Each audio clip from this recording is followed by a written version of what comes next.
Hi, I'm Carrie Blazer, mother, shaman, and recently published author of My Inner Heroine, Exploring Feminine Pain. I'm here today. I'm going to explore in more detail my first enlightenment experience.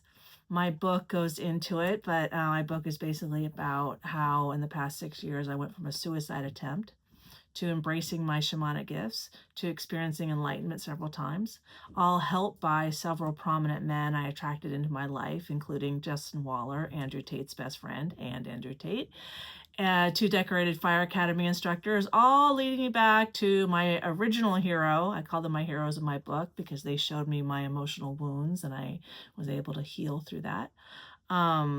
He is former FBI, currently the head of global security at GoDaddy, and his initials are JC. So, as is in my description of my YouTube channel, just this month am I fully accepting all of the signs and synchronicities that my soul is the same soul as Mary Magdalene. This is kind of like my coming out party. It started on September 14th, a couple days ago. Anyway, so today I thought I would talk about the relationship of the dual nature of reality and what we call the patriarchy. A lot of women globally are complaining about the patriarchy. And I can say for sure it exists, and why it exists and what we can do about it and how we can all come out on the other side as happier, healthier people. And it all starts with how we perceive God. So let me get into my first enlightenment experience that I had in March of 2024 at the tail end of the relationship with my fifth hero, fire captain, 6'7" fire captain. And that led me back to, that was March of 24. And then November of 24, I reached out to Jason, my original hero. So my whole life, I was born in 1970 and my parents got divorced in 76. And which basically taught me that my mom showed me that we don't need a man in our life every day. And my dad complaining about money and paying for child support. So I internalized that, well, I don't deserve for a man to pay for me. So I got to pay for myself. Had a job at 12, got a job I had for 6 years at 14. I've always worked really hard. I have a master's degree in East Asian religious studies and always wanted to have my own money, even though I specifically remember so many times where when I was just home with my kids and I wasn't working, I was laughing, I was intuitive, I was feminine. But when I would work, I wasn't. All of that would shut off.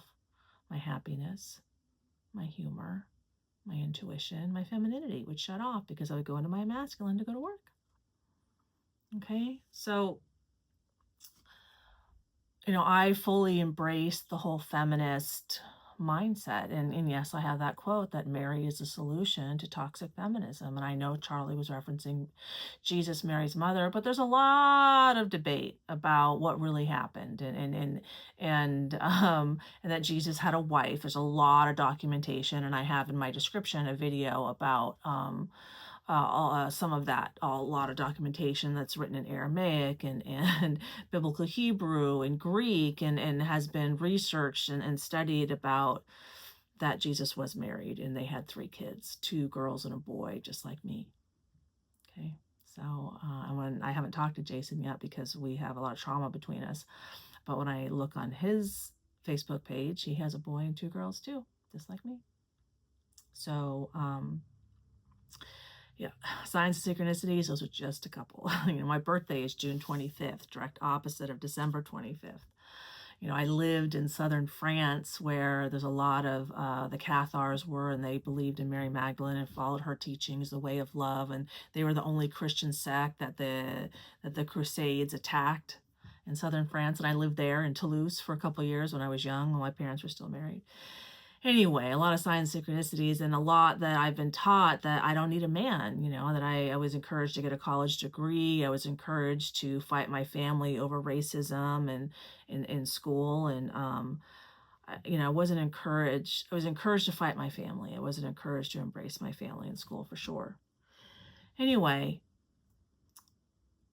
so I, embraced the feminist mindset.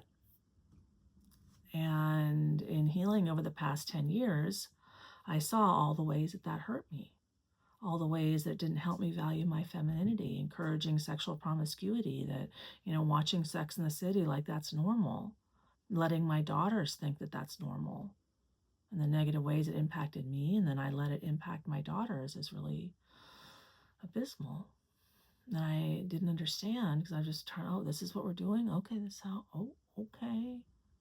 My mom had multiple guys, boyfriends. Not that she had multiple guys at once, but, there's no monogamy. Like, what? You had a boyfriend, you had sex, and then you go to the next one. I'm like, I remember, I don't remember a lot of my childhood, but I remember thinking, oh, I gotta have sex. I'm 16, I gotta have sex. I'll just do it.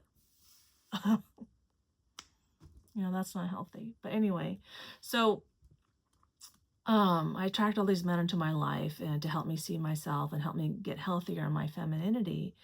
So during my first enlightenment experience in March of 2024, I sat in my recliner on a Tuesday evening and started vibrating super high, and I wasn't eating and drinking that much. I could barely sleep. And the next morning I'm zzz, and I hear enlightenment ahead. And I'm like, zzz, like going, okay, in my dark garage where I had talked to Andrew Tate's soul when he was in solitary confinement. I just, I'm like, I'm just going with the process here, trying to figure stuff out. And so I immediately asked the universe, well, what can I learn? What's the wisdom can you share? And I was shown that the first responders, the arc of protection the first responders provide is pretty broken because of all of their mental health challenges. And then I'm like, okay, what about the family? Oh, they're messed up. What about relationships? Oh, they're messed up. I'm like, okay, we're all messed up. Just bring me back to the beginning. There was God, and then what? I was like, and I'm an analyst. I worked at Elevance Health and doing risk and issue assessment for, many years. I'm an analyst.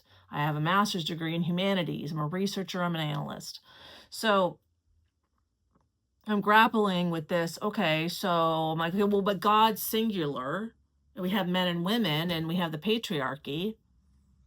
I'm like, hang on a second. We've ascribed creation to a man, but creation is a right-brained activity. We're creative, intuitive.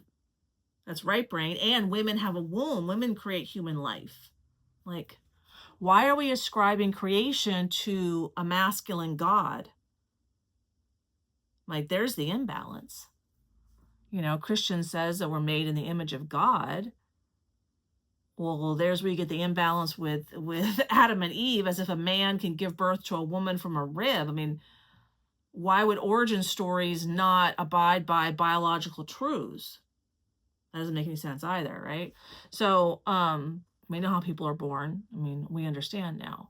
So I'm analyzing that. I'm just like, okay, well, if we give women credit and value for creation, and we make God dual in nature, and then we can reflect that reality inside the home, because women have basically left the home, left the center, and that's a reason we're all mentally ill, because emotional intimacy is where mental health is created and sustained.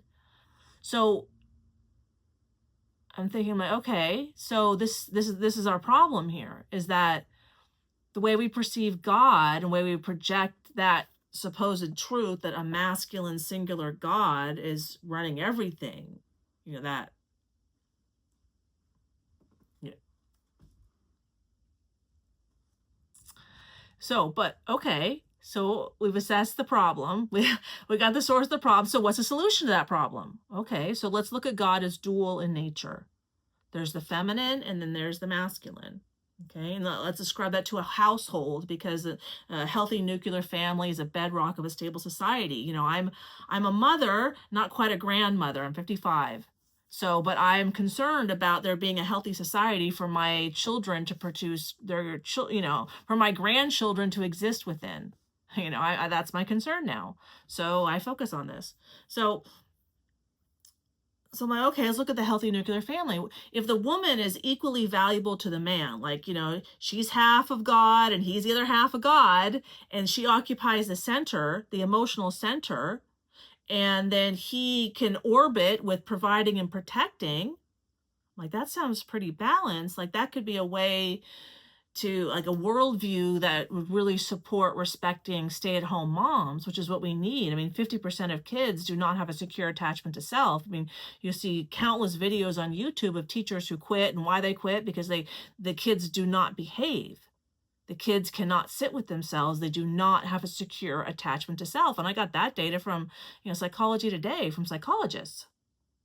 So, we have a serious issue. We have a serious mental health issue. And that's just well documented across, tons of research. So now what? Okay. Serious mental health issues. The woman's not occupying the center of relationships in a healthy way because she's trying to be an orbiter because of, the patriarchy. And I'm saying patriarchy, but yes, it exists. But why does it exist? It exists because of generational trauma passed down inside the home. A lot of I can vouch for all these men in my book, all are super messed up, just as messed up as me. And if the center is out of balance, then the orbiter is way out, right? Like in my book, I tell the story of how my first hero, Tim, he had a special relationship with a yoga instructor. And she would kind of joke sexually all the time, flaunting her side business as a dominatrix. So we were in yoga class one day. He's sitting next to me right at the front, her class, and we're flirting. And she didn't like it. So she starts stomping dominatrix style around his mat. And he lays down as if to protect himself from a whip. And I'm like, he messed up. Like, what? And it took me about 2 years to admit to myself that he and I are super attracted to each other and I'm equally messed up. 2 years. Yeah. That was like, 2021 into 2023. Yeah.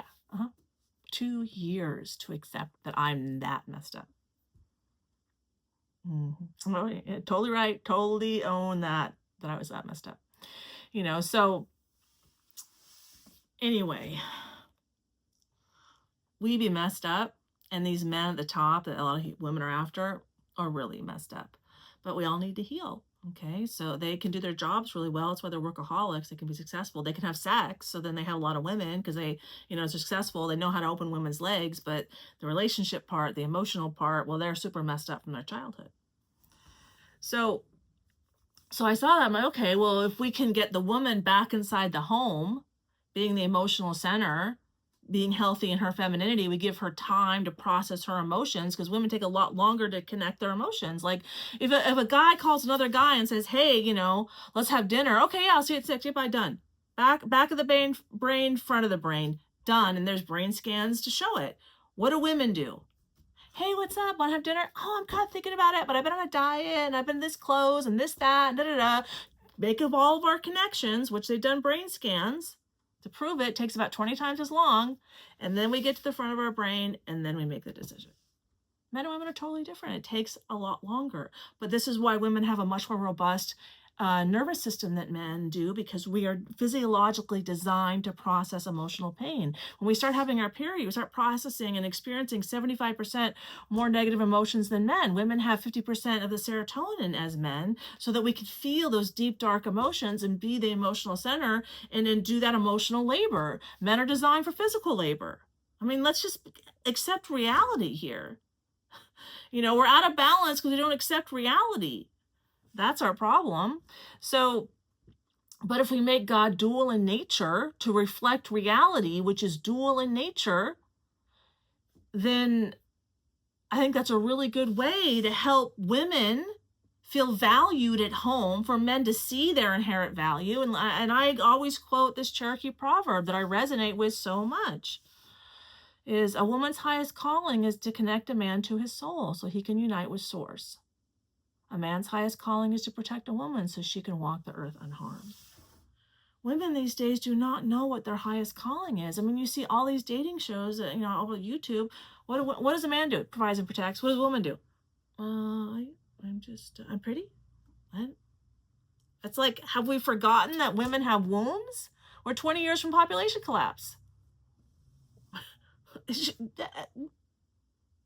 People say, well, I don't want kids. I'm like, oh, so my kids and the taxes that they pay should pay for me and you? I mean, it's just one perspective. But like, what kids are going to be paying for you to, in old age?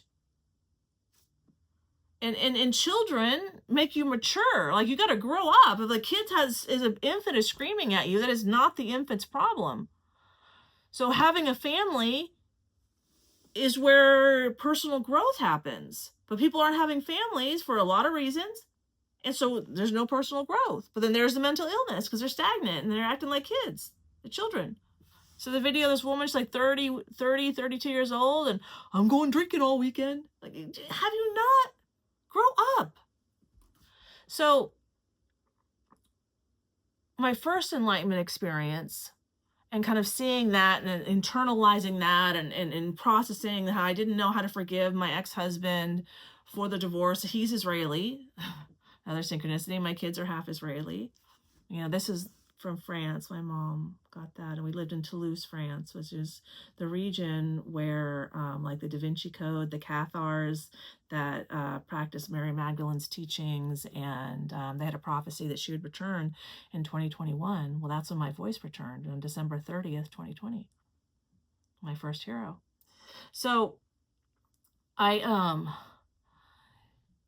had that experience, and then I processed, my marriage. I didn't know how to forgive. I didn't know how to access those parts of my femininity. So in the fall of 2024, after I reached out to JC,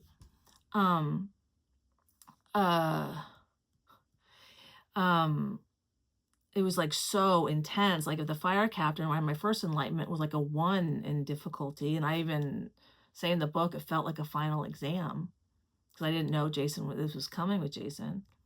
By the time I got to JC, that was like a 10 in difficulty. It was like a whole other reality of like, because now I'm facing my intense fears and my trauma from my childhood, but I repressed everything, so I barely remember anything, and it was gnarly.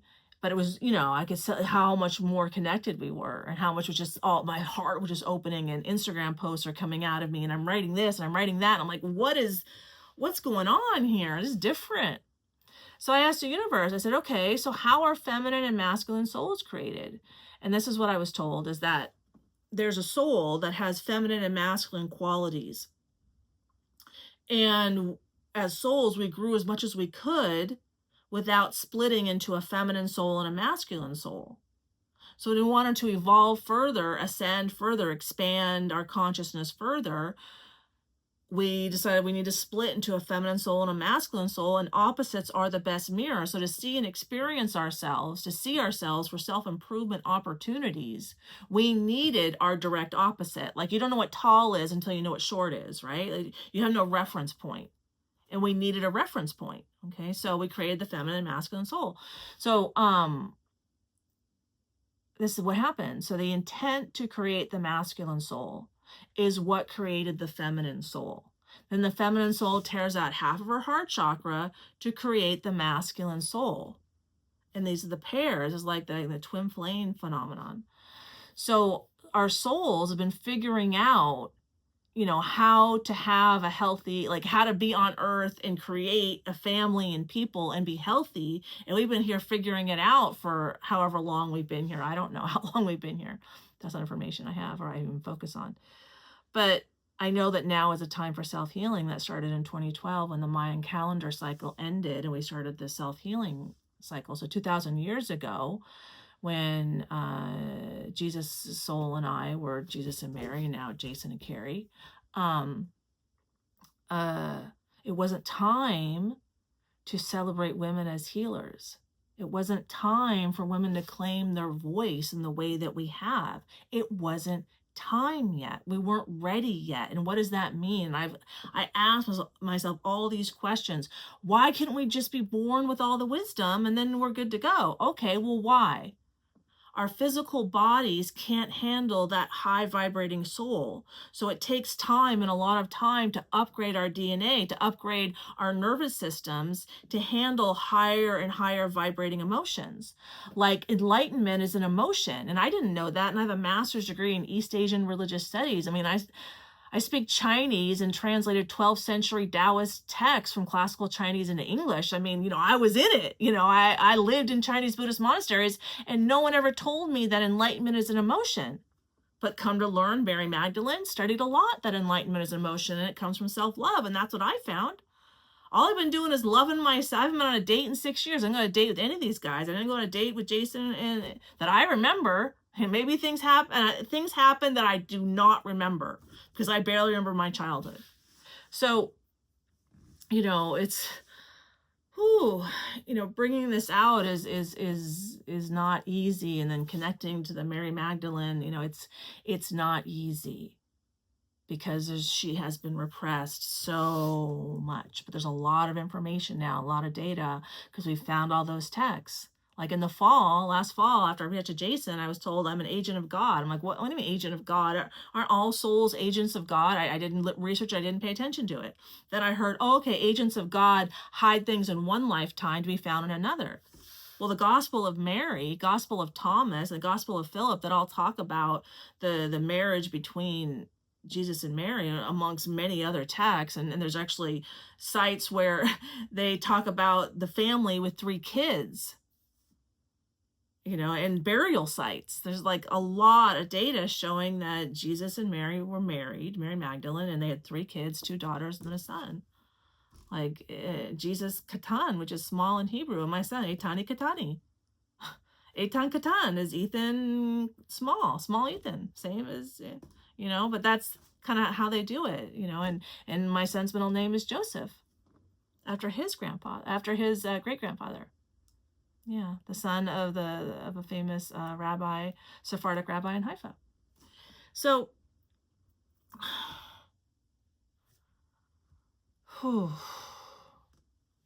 getting back to valuing women, people tell me, oh, I go to Jesus for forgiveness. I'm like, well, why would you go to a man for forgiveness? I'm like, oh, there's the patriarchy. That women process emotions, and that access to source or God. I mean, Native Americans celebrate women because that's our job, access to the soul. Each soul is a microcosm of the macrocosm, which is the universe or God.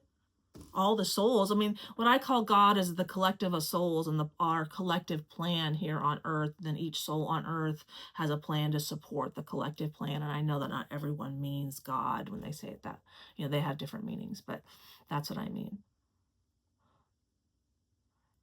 And,